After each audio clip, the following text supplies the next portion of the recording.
Hola, ¿qué tal? Aquí estamos con su programa Comentando con Manuel Miranda. En esta ocasión estamos complaciendo peticiones, una vieja petición de parte de un fiel lector, o mejor dicho, televidente, el señor Eddie de la Cruz, a quien nosotros saludamos. Eddie de la Cruz me preguntaba que si en el hipotético o probable caso de que Ramfis Domínguez Trujillo sea electo presidente de la República, si él podría gobernar a partir del año 2020 con un Congreso en contra, compuesto mayoritariamente por el Partido de la Liberación Dominicana, facciones Leonel Fernández, Danilo Medina, y Partido Revolucionario Moderno, facciones Hipólito Mejía y Luis Abinader. Pues déjame decirte, Eddie de la Cruz, que sí, efectivamente, Ramfis Domínguez Trujillo puede gobernar perfectamente muy bien con un Congreso mayoritariamente en contra. O hasta Hipólito Mejía o Luis Abinader perfectamente pueden gobernar con un Congreso en contra, aunque no tengan ningún tipo de mayoría. Y eso hasta les garantizaría a ellos hacer un gobierno decente. Y vamos a explicar el porqué. Pues bien, señores, el porqué. Pues bien, señores, sucede que gobernar con un Congreso en contra te garantizaría un gobierno decente y eficiente, en donde no haya corrupción y en donde sea un gobierno que se caracterice por hacer lo mejor para el país. Porque esto viene de lo que es la separación de los poderes. La separación de los poderes es una teoría la cual fue implementada originalmente por John Locke en un tratado que se llamó Sobre el Gobierno Civil, escrito en el 1690. Pero luego esta teoría de lo que es la separación de los poderes fue debidamente perfeccionada y delimitada en el libro El espíritu de las leyes del año de 1148 de la autoría de Charles Montesquieu. En ese libro se destaca que en vez de haber un presidente o un rey que haga lo que se le dé su gana, lo que deberían haber son tres poderes los cuales sean equilibrados e igualitarios entre sí, en donde cada poder supervigile y vigile el trabajo de cada quien. Originalmente John Locke había planteado tres poderes, el legislativo, el judicial y el federativo, en donde él le daba preeminencia al poder legislativo. Pero ¿qué sucede? Que como en esta teoría el poder legislativo era el que tenía la preeminencia, John Montesquieu entendió que no, que lo que deberían haber son tres poderes que sean iguales entre ellos, que sea el ejecutivo, el legislativo y el judicial. No el federativo, sino el ejecutivo encabezado por un presidente de la República, en donde cada quien tenía sus labores determinadas.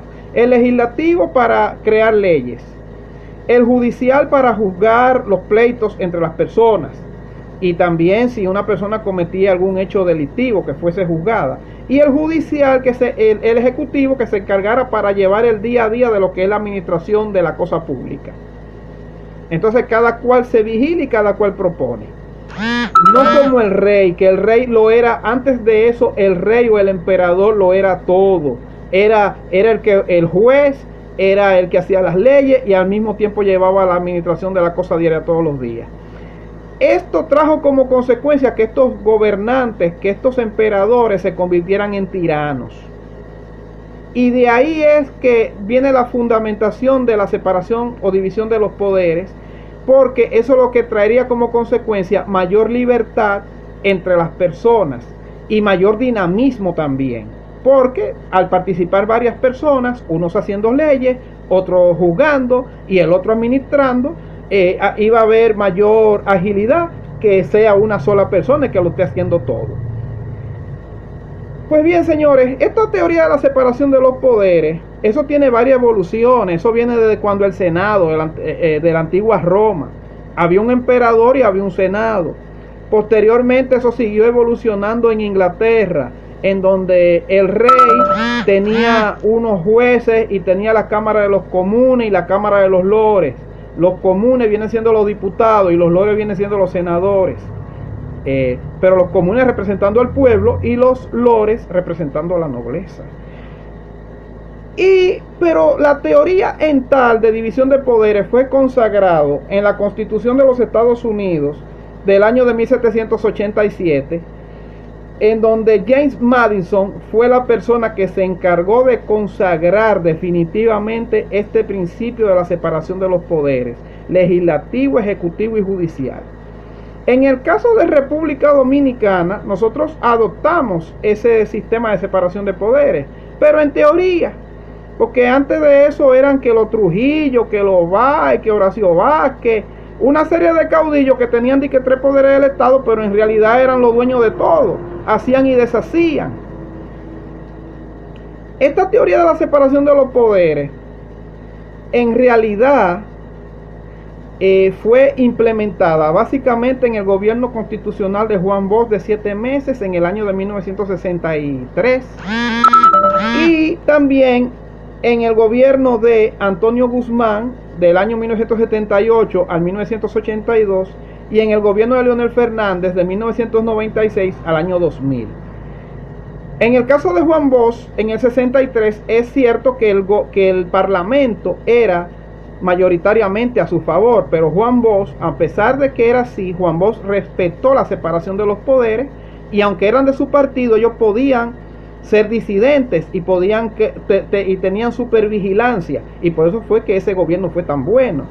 En el gobierno de Antonio Guzmán, todo el mundo sabe que históricamente fue un gobierno decente y un gobierno que hizo muy buenas cosas por el país y que trajo la institucionalidad al país, y eso fue a consecuencia de que gobernó con un Congreso en contra, a raíz del famoso fallo histórico de la Junta Central Electoral que le entregó el control del Senado y de la Cámara de Diputados y por ende del Poder Judicial al doctor Joaquín Balaguer y su partido reformista.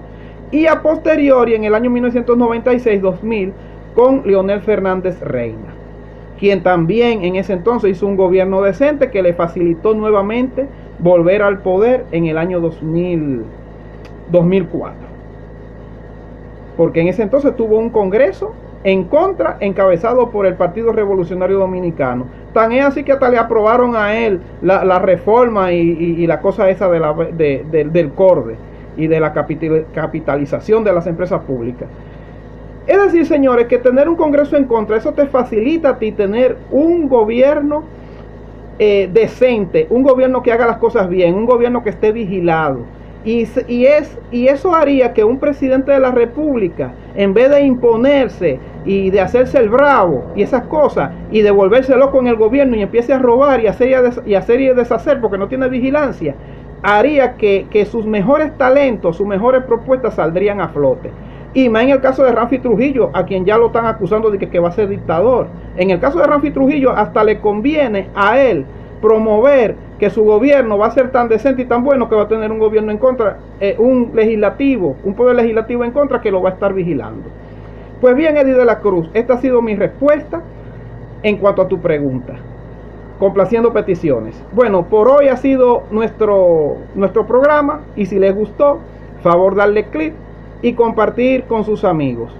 Y también suscribirse a nuestros canales en Facebook y YouTube. Muchas gracias.